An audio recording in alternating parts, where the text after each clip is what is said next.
मध्य प्रदेश सरकार उज्जैन में investor summit का आयोजन करने जा रही है और क्षेत्रीय स्तर पर इस समिट का आयोजन होगा और इसके बाद धीरे धीरे दूसरे बड़े शहरों में भी सरकार इस तरीके का आयोजन करेगी।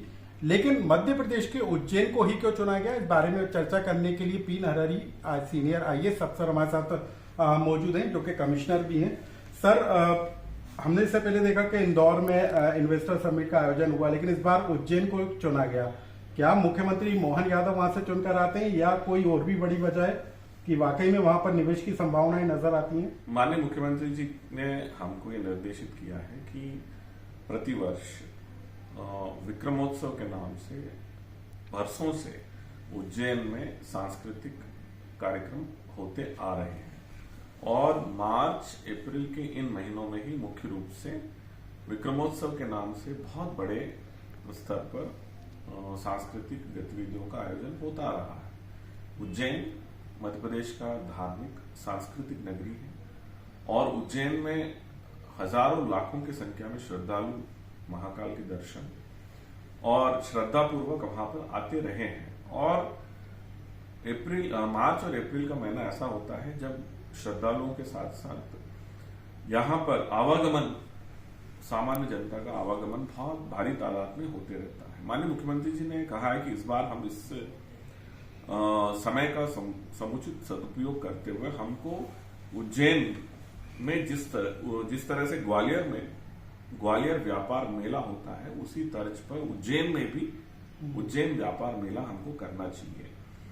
और इस व्यापार मेले का उद्देश्य एक तरफ सांस्कृतिक गतिविधियों का आयोजन और दूसरी तरफ संस्कृति के साथ व्यापार का भी जो है वहां पे तालमेल बने।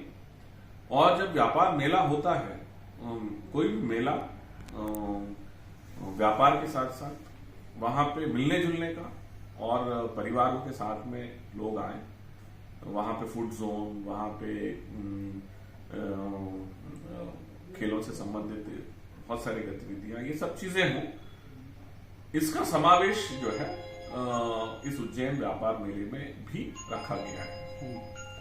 तीसरा चीज, जब हम इस पूरे आयोजन का हम कर रहे थे तो रीजनल इन्वेस्टर्स एक कॉन्क्लेव को भी, क्योंकि जब इतना बड़ा कार्यक्रम हो ही रहा है तो रीजनल, क्योंकि उज्जैन में बहुत पहले से यहाँ पे पीतमपुर, धार, इंदौर के बाद देवास से लगा हुआ उज्जैन में बहुत पहले से औद्योगिकरण हो रहा है, उद्योगों का लगना बहुत पहले से चल रहा है। क्यों ना हम इस समय को सकारात्मक रूप से लिया जाकर हम उद्योगों के लिए भी एक रास्ता खोलें। इस दृष्टि के साथ 2 दिन का वहां पे जो भी इन्वेस्टर्स हैं, जो भी संभावित लोग हैं जो वहां पे इन्वेस्टमेंट कर सकते हैं, उद्योग लगा सकते हैं, उनको भी जोड़ते हुए इस तरह से 3 बड़े कार्यक्रमों का आयोजन एक साथ 1 मार्च को प्रारंभ कर। तो सर, कोई बड़े उद्योगपति या कोई बड़े नाम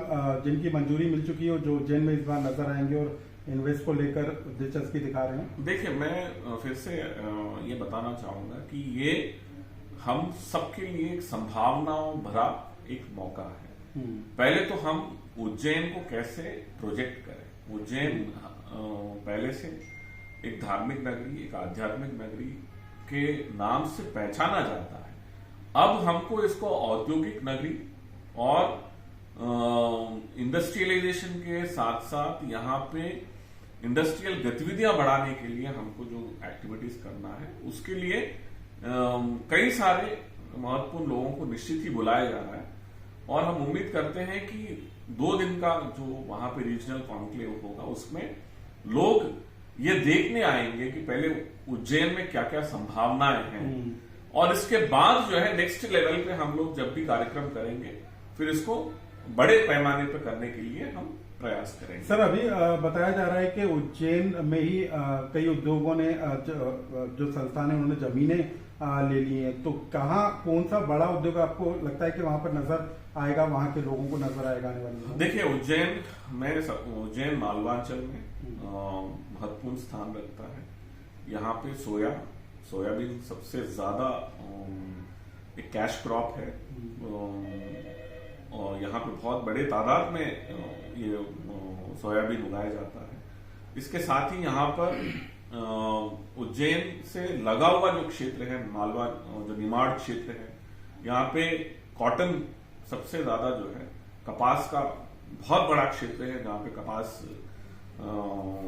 का किसानों के द्वारा वो भी ऑर्गेनिक कॉटन सबसे ज्यादा वहां पे प्रोडक्शन होता है। सो टेक्सटाइल्स की बहुत बड़ी संभावना हम देख रहे हैं।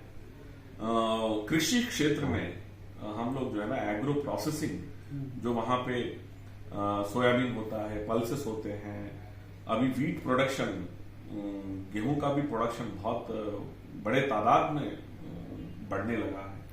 तो हम लोग सबसे ज्यादा अगर हम देखते हैं कि एग्रो प्रोसेसिंग से संबंधित गतिविधियां, गारमेंट्स, टेक्सटाइल्स, इससे संबंधित गतिविधियां, धार पीतमपुर से लगा हुआ होने से यहाँ पे ऑटोमोबाइल्स के क्षेत्र में ये संभावनाओं को अभी हम तलाश रहे हैं और बहुत सारे उद्योगपति इसमें अपनी रुचि दिखा रहे हैं। सर, अब ये सवाल कि ये कहा जा रहा था कि मध्य प्रदेश में इंदौर के आसपास सबसे ज्यादा निवेश हो रहा है, तो आपको नहीं लगता कि अब इंदौर से हटकर भी प्रदेश के दूसरे हिस्से जहां पर संभावना ज्यादा है वहां पर भी हम इसको प्रोत्साहित करें, इसको बढ़ावा दें? निश्चित ही करना चाहिए। मैं समझता हूं कि समतुलित और संतुलित दोनों तरह का हमें औद्योगिकरण की आवश्यकता है। और जितना ज्यादा हम, मध्य प्रदेश बहुत बड़ा राज्य है और मध्य प्रदेश में हमारे लिए इतनी बड़ी पॉजिटिविटी है कि हमारे पास जमीन है, हमारे पास पानी है, हमारे पास रिसोर्सेस हैं, हमारे पास कृषि सबसे बड़ा क्षेत्र है, तो क्यों ना हम इसकी भरपूर उपयोगिता लाएं। और माननीय मुख्यमंत्री जी की यही सोच है कि इन तमाम चीजों का जो है हम उपयोगिता लें और औद्योगिकरण करें और उसके माध्यम से हम रोजगार पैदा करें। इस दृष्टि से जो है इस पूरे कार्यक्रम को हमें सर, कोई लक्ष्य भी तय किया है कि कितना रोजगार मालवांचल के लोगों को वहां पर मिल पाएगा? नहीं, ऐसा कोई लक्ष्य अभी निर्धारित नहीं है। अभी जब हम ये कार्यक्रम करेंगे तो हमको पता चलेगा कि और कितनी रुचि लोगों में रहेगी, उद्योगपतियों में रहेगी, उद्यमियों में रहेगी। वो सब चीजें देखने के बाद फिर हम लोग एक रोड मैप बनाएंगे और ये कार्यक्रम हर साल करेंगे। ये पहले फर्स्ट टाइम हो रहा है और अब ये इसको आगे हर साल करने का भी एक लक्ष्य है। सर, लैंड बैंक को लेकर ये शिकायतें आ रही थी कि उज्जैन के आसपास अब लैंड जो है खत्म हो रही है और कई गांवों से अधिग्रहित करने की तैयारी में सरकार है। देखिए, हमारे पास अभी आज के तारीख में ऐसा बिल्कुल नहीं है कि जमीनों की अनुपलब्धता है। सरकारी जमीनें काफी बड़े तादाद में उपलब्ध है और हम केवल उज्जैन जिला ही नहीं देख रहे हैं, हम उज्जैन से लगे हुए उज्जैन संभाग में 7 जिले हैं, तो पूरे जिलों में हम इस संभावनाओं को देख रहे हैं। और एक ही जगह हमको इंडस्ट्रीज भी नहीं लगाना है, हम इंडस्ट्रीज को स्प्रेड करना है। तो हम छोटे से लेकर बड़े इंडस्ट्रियल एरियाज का हम विकास करेंगे। तो उज्जैन शहर की जो पहचान है वो धार्मिक नगरी के रूप में है, लेकिन उसको अब औद्योगिक नगरी के रूप में पहचान देने की तैयारी, और इसी को लेकर 3 बड़े कार्यक्रम 1 और 2 मार्च को उज्जैन में आयोजित किए जा रहे हैं, जिसमें बड़े बड़े उद्योगपति भी शामिल होंगे और ये संभावनाएं तलाशी जाएंगी कि उज्जैन में किस तरीके से निवेश को आगे बढ़ाया जा सकता है। लोकमत के लिए भोपाल से अनुराग श्रीवास्तव की